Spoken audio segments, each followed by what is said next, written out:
Greetings. So, wanted to give an update on my private money lending. It finally went through, processed. Took a little bit longer than it was supposed to because ran into a couple of hiccups. But again, as I had said in my previous video, I really just wanted the experience. I mean, obviously, I'm still getting some money from this, but I wanted the experience, see how it would work with a Roth solo 401k slash self-directed IRA and private money lending. So I just have heard so much about how these accounts can be used. Private money lending was one that I was interested in from the very beginning, how it would work, and surprisingly, even though I had some hiccups, it was surprisingly easy, almost too easy.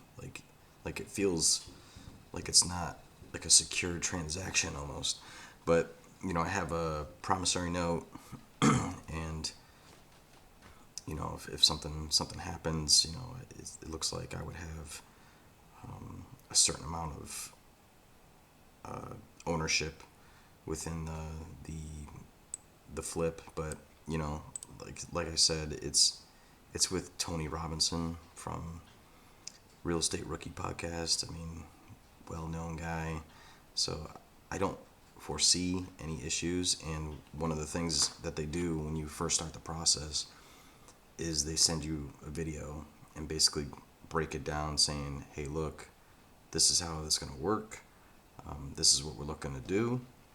And I want you to know, this is Tony speaking, I want you to know that it doesn't matter if something bad happens or something unexpected happens, you guys are going to get your money. And I think that's a real estate investing community wide type thing, right? Like, better make sure that if you're going to borrow money from somebody, a hard money loan, whatever it is, even if something unexpected happens, one, communicate, right? But two, make sure that they get their money back, because you could really burn bridges, doing something like that. So I'm kind of in the I just don't have much fear with this, but it was a different process. So the hiccups that I ran into were the promissory note had my name on it, and since my self-directed IRA or Roth Solo 401k is under an LLC, because that's how you set up the Roth Solo 401k, you have to have an LLC, and it was coming from two different accounts. So in my self-directed, I have two accounts. I have traditional IRA money and I have Roth IRA money. So money had to come from both accounts because I didn't have enough in one account to get the amount that they needed for the private money lending. So I had to have 80% of it come out of one account, 20% come out of another account. And because I was doing that, the promissory note also had to have my LLC on there and both accounts showing like, oh, this account in the LLC gets 80% and this account gets 20%. So basically that was one of the hiccups. The next hiccup, which was a little bit more scary, was the large amount from one account. So there's a smaller amount, 20%, and then 80%, went missing.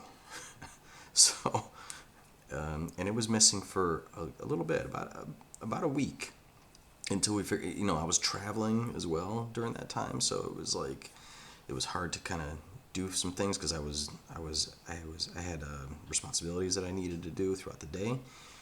Couldn't be on the computer or anything like that.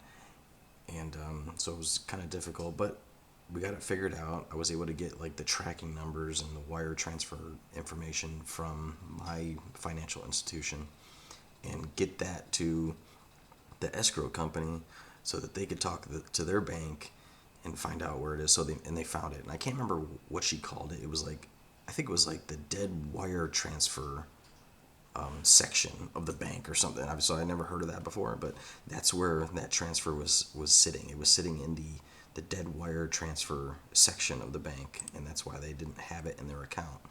So not sure why, because everything was the same on both transfers. So the smaller one, the 20%, that went just fine. So they got that one. They were like, hey, where's the other amount?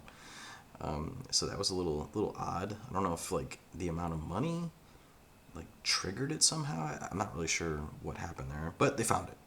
So the process, like I said, very easy.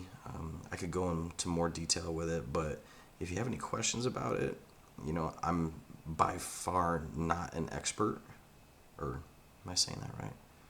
I'm not an expert on this, but I have gone through the process now, and I understand it a lot more.